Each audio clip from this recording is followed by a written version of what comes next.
तो जय जोहार, जय छत्तीसगढ़ प्यारे विद्यार्थियों। तो आज का यह video Chhattisgarh board exam 2026 Hindi वालों के लिए सबसे ज्यादा महत्वपूर्ण होने वाला है। चूंकि आज के इस वीडियो में हम देखने वाले हैं महत्वपूर्ण वस्तुनिष्ठ प्रश्न, महत्वपूर्ण गद्यांश पद्यांश और 30 सबसे महत्वपूर्ण दीर्घोत्तरीय प्रश्न, जो कि आपके बोर्ड एग्जाम के लिए सबसे ज्यादा महत्वपूर्ण, जहां से आपका 70 नंबर बिल्कुल पक्का हो जाएगा। और आइए सबसे पहले हम देखते हैं वस्तुनिष्ठ प्रश्न, फिर देखेंगे हम महत्वपूर्ण गद्यांश पद्यांश और 30 सबसे महत्वपूर्ण दीर्घोत्तरीय प्रश्न, जिसमें आपके 3, 4, 5 ये सभी अंक के क्वेश्चन सम्मिलित है। अगर इसको आप तैयारी कर लेते हैं तो आपका 70 नंबर बिल्कुल पक्का हो जाएगा। तो आइए आज के इस वीडियो को करते हैं शुरुआत। तो हमें वस्तुनिष्ठ प्रश्न में पहला प्रश्न दिया है, जिस समासिक शब्द में दोनों पद प्रधान होते हैं उसे कहते हैं।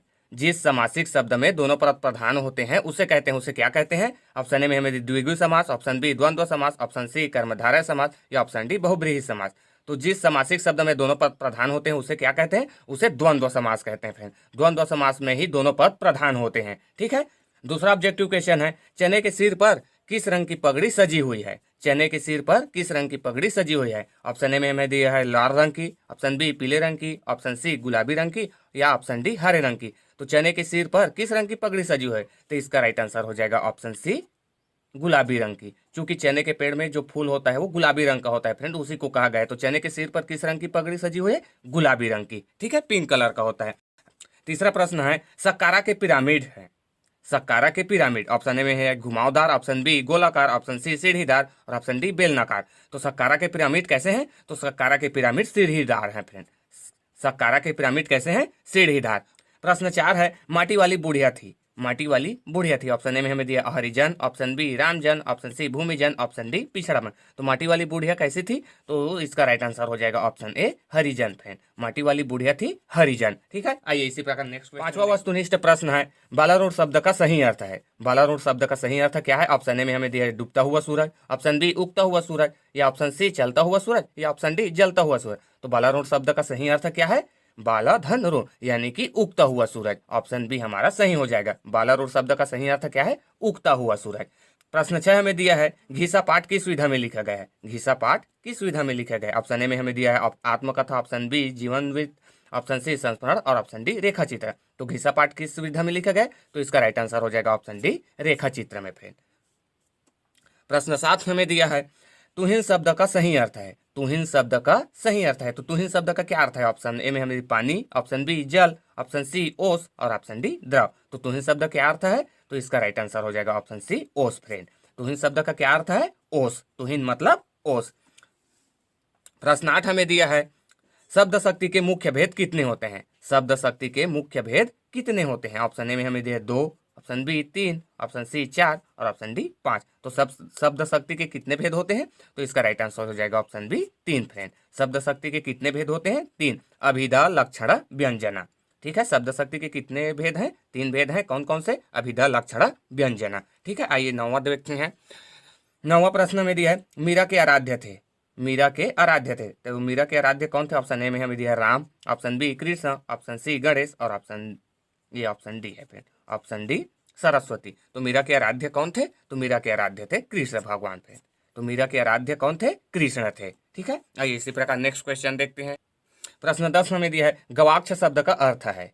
तो गवाक्ष शब्द का क्या अर्थ है? ऑप्शन ए में हमें दिया हवा, ऑप्शन बी आंख, ऑप्शन सी खिड़की और ऑप्शन डी दरवाजा। तो गवाक्ष शब्द का सही अर्थ क्या है? तो गवाक्ष शब्द का सही अर्थ ऑप्शन सी खिड़की है। क्या है गवाक्ष शब्द का अर्थ? खिड़की। आइए अब महत्वपूर्ण गद्यांश पद्यांश को देखते हैं, जिसको आपको अपने बोर्ड एग्जाम के लिए तैयार करके ही रखना है। तो गद्यांश में आपको पहला, बीमारियां बहुत देखी हैं, बीमार तगड़ा हो जाता है।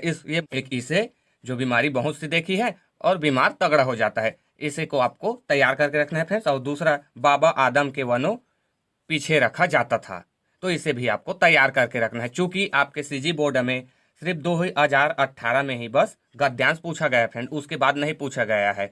तो हो सकता है इस साल गद्यांश पूछ भी सकता है और नहीं भी पूछ सकता है। ठीक है, तो अगर आपको अच्छे मार्क्स लाना है तो इन 2 महत्वपूर्ण गद्यांश के साथ साथ आपको अपने मन से भी कोई 2-3 गद्यांश याद रख लेना फ्रेंड, ठीक है। और अगर नहीं चाहते हो तो इसे नेग्लेक्ट भी कर सकते हो, ठीक है। ये उतना भी इंपॉर्टेंट नहीं है, चूंकि इस साल आपके बोर्ड एग्जाम में पूछा जा भी सकता है और नहीं। तो अगर आपको अच्छे अंक लाना है तो आपको इन दोनों के साथ साथ अपने मन से 1-2 और अपने स्टडी मटेरियल से याद रख लेना, ठीक है। तो गद्यांश सिर्फ यही दोनों है और अपने मन से कोई 1-2 और याद रख लेना। आइए महत्वपूर्ण पद्यांश देखते हैं। पद्यांश आपसे हर साल पूछा जाएगा, ठीक है। पद्यांश हर साल पूछा जा रहा है।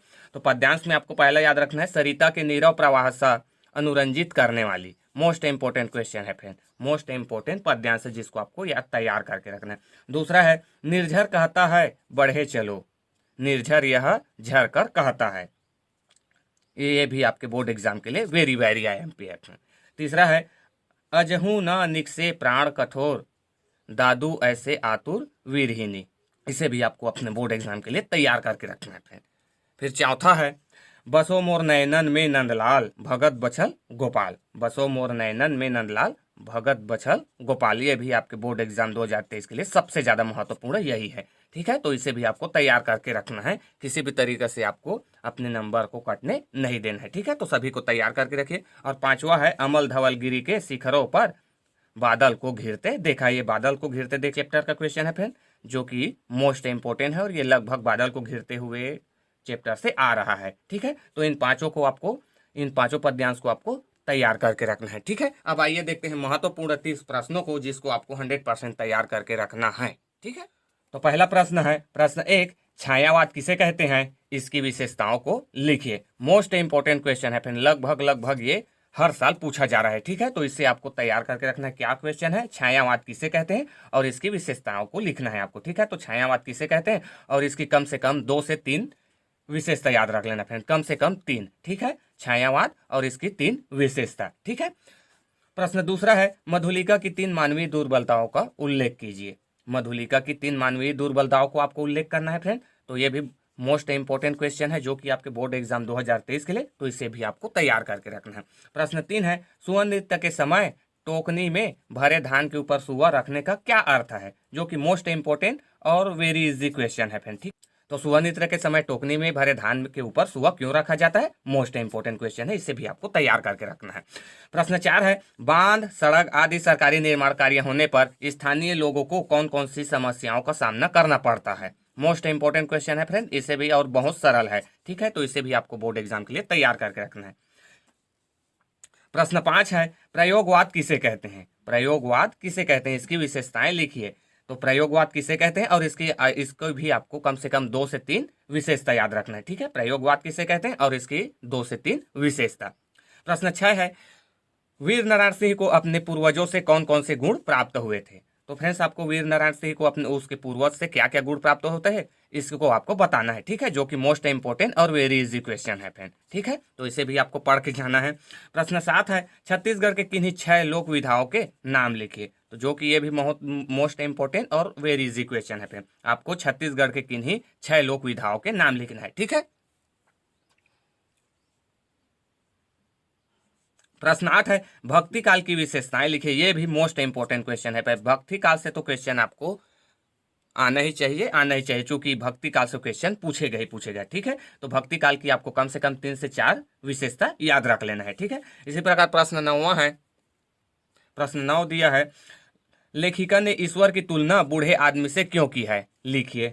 तो लेखिका ने ईश्वर की तुलना बूढ़े आदमी से क्यों की है, इसको आपको लिखना है फ्रेंड्स, जो कि मोस्ट इंपोर्टेंट क्वेश्चन है, ठीक है। आइए नेक्स्ट क्वेश्चन देखते हैं।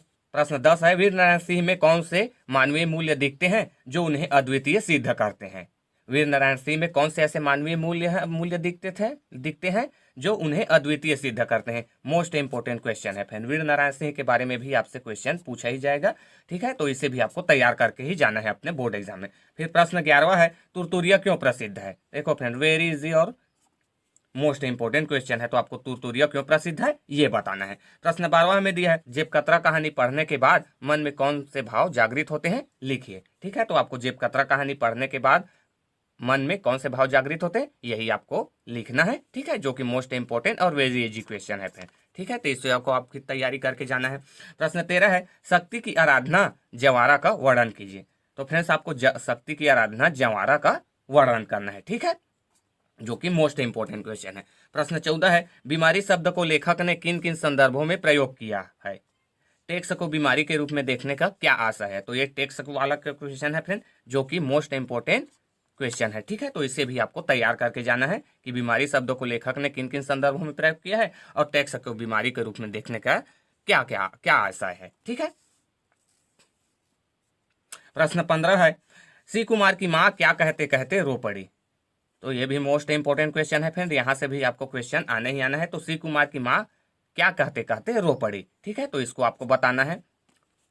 प्रश्न 16 है, कहानी सुनाए जाने के बाद निस्तब्धता क्यों छा गई? कहानी सुनाए जाने के बाद निस्तब्धता क्यों छा गई? ये भी मोस्ट इंपोर्टेंट क्वेश्चन है फ्रेंड, इसे भी आपको तैयारी करके जाना है। ठीक है, प्रश्न 17 है, विवाह पूर्व लड़की की मायके के प्रति कैसी जिम्मेदारी होती है और विवाह पश्चात ससुराल में उसके क्या क्या दायित्व होते हैं? लिखिए। तो फ्रेंड्स, विवाह पूर्व लड़की की मायके के प्रति कैसी जिम्मेदारी होती है और विवाह के पश्चात ससुराल में उसके क्या क्या दायित्व होते हैं, इसको आपको लिखना है, जो कि मोस्ट इंपोर्टेंट और वेरी इजी क्वेश्चन है फ्रेंड। ठीक है, तो इसे भी आपको पढ़ के ही जाना है। आइए नेक्स्ट क्वेश्चन देखते हैं। प्रश्न 18 है, जीवन का झरना कविता में मानव का मृत हो जाना क्यों और कब बताया गया है? लिखिए। जीवन का झरना कविता में मानव का मृत हो जाना क्यों और कब बताया गया है? लिखिए। तो फ्रेंड्स, आपको इसे बताना है, जो कि मोस्ट इंपोर्टेंट और वेरी इजी क्वेश्चन है फ्रेंड, तो इसे भी आपको तैयार करके जाना है। प्रश्न 19 है, मरिया प्रथा ने सुकुमार की जिंदगी को किस तरीके से बदल दिया? मरिया प्रथा ने श्री कुमार की जिंदगी को किस तरह है बदल दिया, जो कि मोस्ट इंपोर्टेंट और वेरी इजी क्वेश्चन है फ्रेंड। ठीक है, तो इसे भी आपको तैयार करके ही जाना है ऐसे ऐसे क्वेश्चनों को। ठीक है, प्रश्न 20 है, फैक्ट्री में काम करते हुए घायल या दुर्घटनाग्रस्त दिव्यांग मजदूरों के प्रति मालिकों की क्या क्या जिम्मेदारियां होनी चाहिए, इसको आपको लिखना है। ठीक है, तो ये भी मोस्ट इंपोर्टेंट और वेरी इजी क्वेश्चन है फ्रेंड, ऐसे ऐसे क्वेश्चन आपसे पूछा ही जाएगा। ठीक है, प्रश्न 21 है, वाच्य किसे कहते हैं? प्रकार व उदाहरण सहित परिभाषा लिखिए। तो फ्रेंड्स, आपको बताना है कि वाच्य किसे कहते हैं और वाच्य के कितने प्रकार हैं और उदाहरण सहित आपको परिभाषित करना है। ठीक है, जो कि मोस्ट इंपोर्टेंट क्वेश्चन है और व्याकरण का क्वेश्चन है, तो ऐसा क्वेश्चन तो आपको आना ही चाहिए और ये क्वेश्चन आपके बोर्ड एग्जाम में आपको देखने को ही मिलेगा। ठीक है, तो ऐसे क्वेश्चनों को तैयार कर लीजिए। फिर प्रश्न 22 दिया है, नदी का उद्गम अमरकंटक पाठ में वर्णित सौंदर्य को अपने शब्दों में व्यक्त कीजिए। तो फ्रेंड्स, आपको नदी का उद्गम अमरकंटक पाठ में वर्णित सौंदर्य कैसा सौंदर्य है को आपको अपने शब्दों में व्यक्त करना है, जो कि मोस्ट इंपोर्टेंट और वेरी इजी क्वेश्चन है फ्रेंड। एक बार इसे पढ़ लीजिए, फिर आपको अपने शब्दों में उसे लिखना है। ठीक है, तो एक बार पढ़ लीजिए, फिर आप अपने शब्दों में तो लिख ही सकते हैं। ठीक है, तो अच्छे से समझ के एक बार पढ़ लीजिए, जो कि मोस्ट इंपोर्टेंट क्वेश्चन है। फिर प्रश्न 23 है, प्रश्न 23 है, उन 4 बिंदुओं को लिखिए जहां पर गोधुली कहानी में परिस्थिति बदलती है। तो फ्रेंड्स, आपको उन 4 बिंदुओं को यानी कि 4 पॉइंट लिखना है, जो कि 4 नंबर में पूछा जाएगा, जहां पर गोधुली कहानी में परिस्थिति बदल जाती है। ठीक है, जो कि मोस्ट इंपोर्टेंट क्वेश्चन है। प्रश्न 24 है, सी कुमार ने बैठक में क्या विनती की? तो सी कुमार ने बैठक में क्या विनती की, ये आपको बताना है। वह किसान से मजदूर कैसे बन गया, ये आपको बताना है। ठीक है, तो ये भी आपको 4 से 5 नंबर में पूछा जाएगा कि सी कुमार ने बैठक में क्या विनती की, वह किसान से मजदूर कैसे बन गया, और ये मोस्ट इंपोर्टेंट क्वेश्चन भी है। ठीक है, इसी प्रकार प्रश्न 25 हमें दिया है।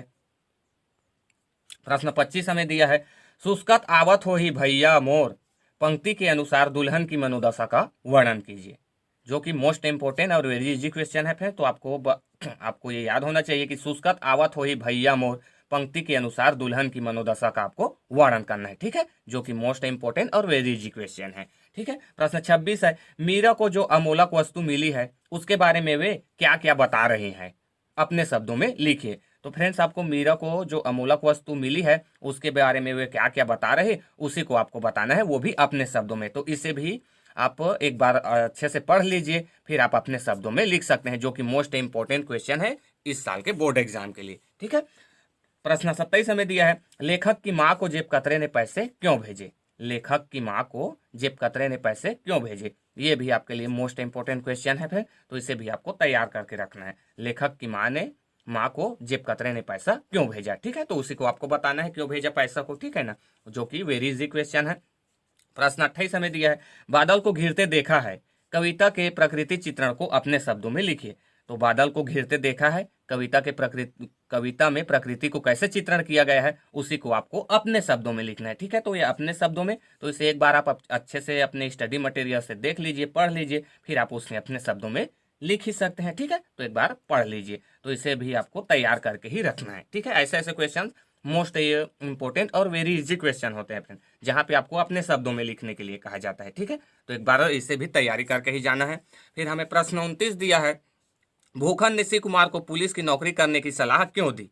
भूखन ने शिव कुमार को पुलिस की नौकरी करने की सलाह क्यों दी? उसकी नौकरी कैसे छूट गई? स्पष्ट कीजिए। तो फ्रेंड्स, भूखन ने शिव कुमार को पुलिस की नौकरी करने की सलाह क्यों दी, उसको बताना है आपको, और उसकी नौकरी कैसे छूट गई ये आपको बताना है। इसी को आपको स्पष्ट करते हुए बताना है। ठीक है, तो जो कि आपसे 4 से 5 नंबर में पूछा जाएगा, जो कि मोस्ट इंपॉर्टेंट क्वेश्चन है। ठीक है, आइए इसी प्रकार आज के इस वीडियो का लास्ट और 30वां क्वेश्चन देखते हैं, जो कि 30वां प्रश्न हमें दिया है और जो कि मोस्ट इंपॉर्टेंट है।